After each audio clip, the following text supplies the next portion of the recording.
આજની રેસીપી છે હેલ્ધી ઘઉંના લોટના મોમોઝ। તો ચાલો રેસીપી સ્ટાર્ટ કરી લઈએ। તો એક વાસણની અંદર મેં અહીંયા ઘઉંનો એટલે કે રોટલીનો લોટ અને થોડું કરી પાણી એડ કરતાં જે આપણે લોટ બાંધી લેવાનો છે।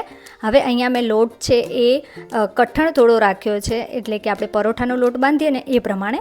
પછી ઉપરથી તેલ લગાવી અને મસળી અને એને ઢાંકી અને મૂકી દઈશું। ત્યારબાદ એક ચોપરની અંદર અહીંયા મેં કોબીજ છે એને આ રીતે ચોપ કરી લીધી છે।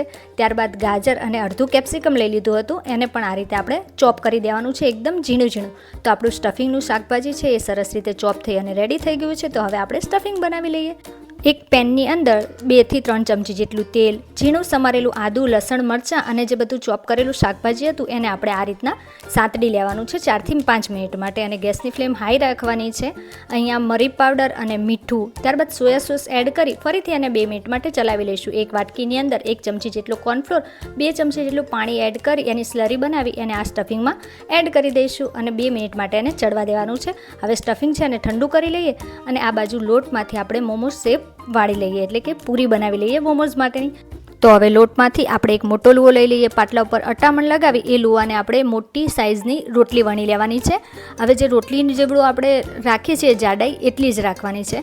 હવે એક કટોરીની કે વાટકીની મદદથી આપણે આ રીતના મોમોઝ માટેની પૂરી તૈયાર કરી લેવાની છે। હવે આ પૂરીમાં આપણે વચ્ચે સ્ટફિંગ ભરી લઈશું અને આ રીતના મોમોઝનો શેપ આપી દેવાનો છે। તમને જે શેપ આવડે મોમોઝના તમે એ રીતે વણી શકો છો। હવે અહીંયા એક સ્ટીમરની જાળી લઈ લીધી છે અને એને આપણે ઓઇલ લગાવી જે મોમોઝ રેડી કર્યા હતા એ બધા આપણે એની અંદર મૂકી દેવાના છે। અને હવે આ બધા મોમોઝ છે એને આપણે 10 મિનિટ માટે સ્ટીમ કરી લેવાના છે।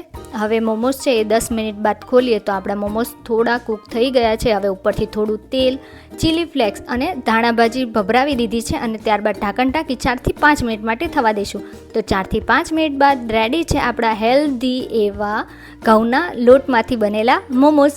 તો કેવી લાગી તમને આજની આ મોમોઝની રેસીપી ગમી હોય ને તો વિડીયોને લાઇક કરવાનું ભૂલતા નહીં, અને હા, તમે બનાવો પછી મને જણાવો કે કેવા બન્યા હતા તમારા મોમોઝ।